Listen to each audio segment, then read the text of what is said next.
नमस्कार, news nation देख रहे हैं आप। आपके साथ मैं हूं नवेद और सीधा रुख करेंगे नंदीग्राम से। इस वक्त की बड़ी खबर आ रही है। थोड़ी देर में नंदीग्राम में ममता बनर्जी का रोड शो होने वाला है। वहीं शुभेंदु अधिकारी की बात करें तो वो भी आज 4 जनसभा करेंगे। पोस्टर बैनर से पूरा नंदीग्राम पट गया है। आपको बता दें, बंगाल में वर्चस्व की लड़ाई वाली ये सीट हो गई है। ममता बनर्जी और शुभेंदु अधिकारी दोनों इसी सीट से चुनाव मैदान में, और इसीलिए हाई प्रोफाइल सीट है ये। ममता बनर्जी अगले 5 दिनों तक नंदीग्राम में ही रहने वाली है। 1 तारीख तक नंदीग्राम में डेरा जमाए रखेंगी ममता बनर्जी। शुभेंदु अधिकारी ने दावा किया है कि ममता बनर्जी को वो 50,000 से ज़्यादा वोटों से हराएंगे। बता दें आपको कि शुभेंदु परिवार की ये पुश्तैनी सीट रही है। यहाँ से वो कई मर्तबा जीते हैं और गढ़ माना जाता है ये इलाका उनका, और यहीं से ममता बनर्जी ने ताल ठोकी है। अब देखना ये होगा कि आज का दिन कौन कितने लोगों से मिलेगा और कितनी जनसभाएं करेगा। जहां बता दें आपको, ममता बनर्जी के आज 8 किलोमीटर लंबा रोड शो है, तो वहीं शुभेंदु अधिकारी कई जनसभाएं करने वाले हैं।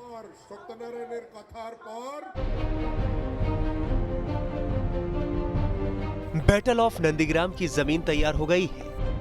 कल तक साथ चलने वाले ममता बनर्जी और शुभेंदु अधिकारी एक दूसरे के खिलाफ ताल ठोक रहे हैं। सियासी जंग में एक दूसरे को पटखनी देने का दावा कर रहे हैं। ममता बनर्जी को भोवेमुनीपुर से भाग के उधर गया, वो हारने वाला है। 50,000 से ज्यादा वोट में उन्होंने चुनाव हारेगी, पूरी तरह से हारेगी। पूरे नंदीग्राम में हर ओर ममता बनर्जी और शुभेंदु अधिकारी के बैनर पोस्टर लगे हुए हैं। पूरा इलाका झंडों और पताकों से अटा पड़ा है। हालांकि झंडों और पताकों के मामले में बीजेपी बाजी मारती नजर आ रही है। आप नंदीग्राम के एक इलाके के दृश्य को देखिए। जितनी दूर तक आपकी निगाह जाएगी सिर्फ भगवा झंडा दिखाई देगा और सब पर बोलो जय श्री राम लिखा हुआ नजर आएगा। अगर दूसरी तरफ निगाह डालें तो खेतों में, पेड़ के ऊपर चारों तरफ सिर्फ बीजेपी के झंडे दिखाई दे रहे हैं। चारों तरफ इसी तरह के झंडे लगे हैं, यानी नंदीग्राम को बीजेपी के झंडे से और भगवा झंडे से पाट दिया गया है। जमीनी तौर पर यहाँ बीजेपी की तैयारी सबसे ज्यादा नजर आ रही है। यही कारण है कि ममता बनर्जी को दूसरे चरण की दूसरी सीटों की चिंता छोड़कर अपनी जीत तय करने के लिए नंदीग्राम में ही कैंप करने के लिए मजबूर होना पड़ा है। আমি আজ থাকবো, কাল থাকবো, পরশু থাকবো, তরশু থাকবো, 1 তারিখ থাকবো। আমি ভোট করে তারপরে যাব উত্তরবঙ্গে এবং তারপরেও আমি আবার আসবো। रविवार को ममता बनर्जी नंदीग्राम में रायपाड़ा के शिव मंदिर मैदान में आयोजित वसंत उत्सव के आयोजन में शामिल हुई और दावा किया कि उनकी जीत तय है और खेला होकर रहेगा। আজ যেমন দোল খেলছেন, আগামী 2রা মে 1 এপ্রিল ওদের বোকা বানিয়ে 2রা মে আমরা দোল খেলবো এবং দোলের দিন আমরা দেখাবো আমরা কি করতে পারি এবং আমরা কি করতে না পারি। সবুজ আবির খেলা হবে, লাল আবির খেলা হবে, কালারফুল আবির খেলা হবে।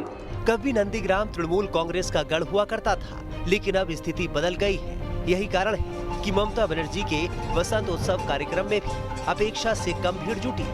इस बात से ममता बनर्जी निराश भी नजर आई और कार्यक्रम के बीच में ही वहां से निकल गई। ममता दीदी पहली बार वापस आई और 5 दिन तक यहाँ रहेंगी, यानी वोट डालने तक यहाँ रहेंगी। ये शिव मंदिर का वही मैदान है जहाँ भगवान शिव के मंदिर में दर्शन कर वो नॉमिनेशन के लिए गई थी।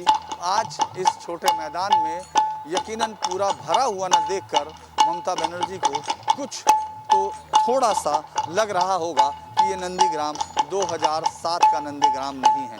चुनाव सिर पर है, इसलिए आज ममता बनर्जी एक के बाद एक 4 कार्यक्रमों में रहने वाली है। सुबह 11 बजे ममता बनर्जी नंदीग्राम ब्लॉक 2 में रोड शो करेंगे। ये रोड शो खुदीराम मोड़ से ठाकुर चौक तक 8 किलोमीटर की दूरी तय करेगा। ठाकुर चौक में ममता बनर्जी दोपहर 1:30 बजे जनसभा को संबोधित करेंगी। 2 बजे ममता बनर्जी की बोयाल में जनसभा होगी। इसके बाद शाम 3:30 बजे अहमदाबाद में एक जनसभा में शामिल होंगी।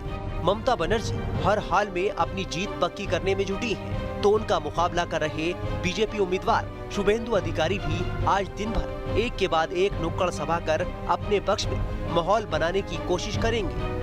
शुभेंदु अधिकारी की पहली नुक्कड़ सभा सुबह 10:30 बजे बोयाल 1 में होगी। दोपहर 12 बजे शुभेंदु बोयाल 2 में नुक्कड़ सभा करेंगे। 3 बजे उनकी नुक्कड़ सभा वेटूरिया में होगी। इसी तरह शाम 4 बजे शुभेंदु अधिकारी जॉयकाली इलाके में नुक्कड़ सभा करेंगे। अंत में शाम 5 बजे घोले पुकुर में उनकी आखिरी नुक्कड़ सभा होगी। नंदीग्राम के चुनाव में मुख्य मुकाबला तो ममता बनर्जी और शुभेंदु अधिकारी के बीच ही है, लेकिन इसमें लेफ्ट फ्रंट की उम्मीदवार मीनाक्षी मुखर्जी भी तीसरा कोण बना रही हैं। उनका दावा है कि नंदीग्राम में उनकी ही जीत होगी। और नंदीग्राम का जनता, बेरोजगार नौजवान, किसान और श्रमिक ये मैंडेट और ये अपना राय दे चुकी है कि इस बार हम लोग संयुक्त मोर्चा के साथ ही होली खेलेंगे। मौसम की गर्मी बढ़ने के साथ ही बैटल ऑफ नंदीग्राम की गर्मी दिन दूनी रात चौगनी रफ्तार से बढ़ती जा रही है। उम्मीदवारों ने अपना पूरा जोर लगा दिया है और अब सबकी नजर इस बात पर ही टिक गई है कि यहाँ चुनावी बाजी किसके हाथ लगती है। नंदीग्राम से धीरेन्द्र पुंडेर और विकास चंद्रा के साथ टीम न्यूज नेशन।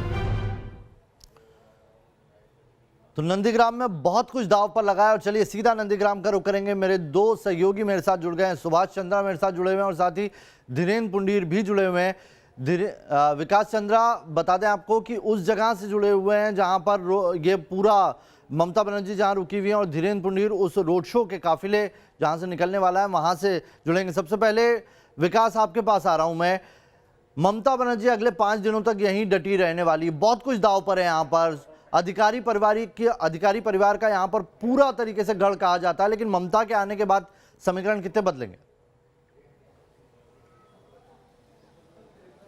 देखिए, ममता बनर्जी, पहले मैं दिखा दूं अपने दर्शकों को कि ये जो मेरे पीछे घर दिखाई दे रहा है, मुख्यमंत्री ममता बनर्जी इसी घर में 5 दिन तक रहने वाली हैं। यानी नंदीग्राम में ये घर है, यहीं पर उन्होंने अपना डेरा जमाया है और कहें कि एक तरीके से उन्होंने अपना कैंप ऑफिस बना लिया है और यहीं से वो प्रचार अभियान अपना चलाएंगी। नंदीग्राम में 1 तारीख तक वो यहीं पर रहेंगी और जहाँ ये घर है उससे ठीक थोड़ी दूरी पर ही वो अपने रोड शो को शुरू करेंगे। जो खुदीराम बोस मोड़ है वो, और यहीं से वो ठाकुर बाजार तक जाएंगी। जहाँ तक रहा सवाल कि आखिर कई बार सवाल खड़े हो रहे हैं कि आखिर ममता बनर्जी को ऐसी क्या जरूरत थी कि वो नंदीग्राम में 5 दिनों तक वो कैंप कर रही हैं। देखिए, वो सूबे की मुख्यमंत्री हैं, वो चाहे तो कहीं भी रह सकती हैं, कहीं भी उनका कैंप ऑफिस हो सकता है, कहीं भी वो अपना वो घर बना सकती हैं, कहीं से भी बैठकर वो जाकर के अपना प्रचार कर सकती हैं।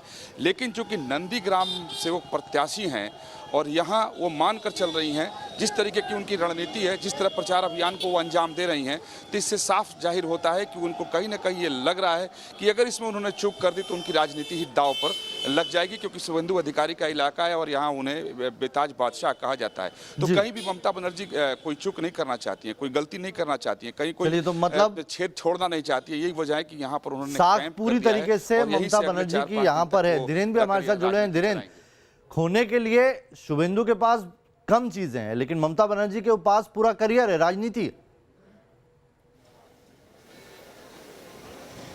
देखिए, यहाँ से जिस तरह की लड़ाई है नवेद, वो सबसे बड़ी लड़ाई इसलिए अगर पूरे बंगाल की है क्योंकि बंगाल पर कब्जे की लड़ाई इसी नंदीग्राम से निकलेगी। क्योंकि कल आपने गृह मंत्री अमित शाह का जो वो बयान था, उन्होंने साफ कहा कि नंदीग्राम ही बदलाव ला सकता है। जो परिवर्तन की बात की जा रही है, ये एक अकेली सीट पूरे बंगाल में परिवर्तन ला सकती है, ये उनका बयान है। और ये इस बात की तरफ भी इशारा कर रहा कि इस सीट पर कितना कुछ दांव पर लगा है। क्योंकि ममता बनर्जी, मैं दिखाना चाहूँगा कि ये सीट किस लिए बहुत अहम है।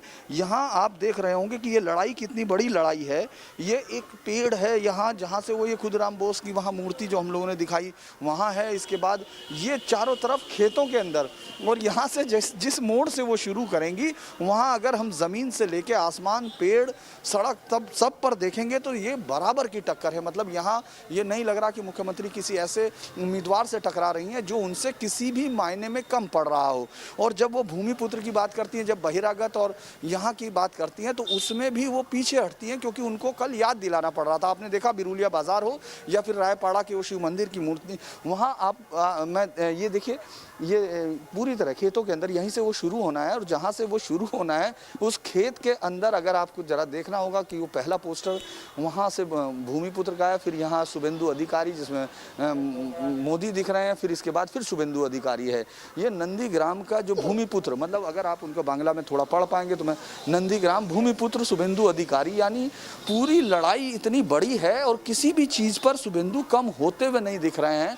और कल रायपाड़ा और बिरुलिया बाजार में ममता बनर्जी लगातार अपने नंदीग्राम के साथ पुराने रिश्तों को याद करती रही। वो उन लोगों के नाम भी लेती रही और उन लोगों ने ये बताने की कोशिश की कि बीच में कुछ गलती हुई है, यानी वो इस बात को एडमिट कर रही हैं। और ये बहुत ही कम हम लोगों ने इस राजनीति में देखा। ममता बनर्जी जिस तरह की राजनीति हमेशा से करती रही, आगे बढ़कर चुनौतियों के सामने लड़ती रही और इसीलिए वो यहाँ पहुंची भी। उन्होंने जो ये क्षेत्र जो चुना और उसके बाद वो भवानीपुर जो अपनी परंपरागत सीट छोड़ के आई है नवेद, तो वो जिस उम्मीद से आई थी मुझे लगता है कि उससे उनको काफी झटका जरूर लगा होगा, क्योंकि ये लड़ाई बहुत इंपॉर्टेंट लड़ाई और इस पर उनके आगे के पूरे कैरियर की नींव रखी है जी। क्योंकि वो लेकिन लगता नहीं बीजेपी उस रणनीति में कामयाब रही, ममता को 5 दिनों तक यहीं पर घेर के रखने में कामयाब हो गई।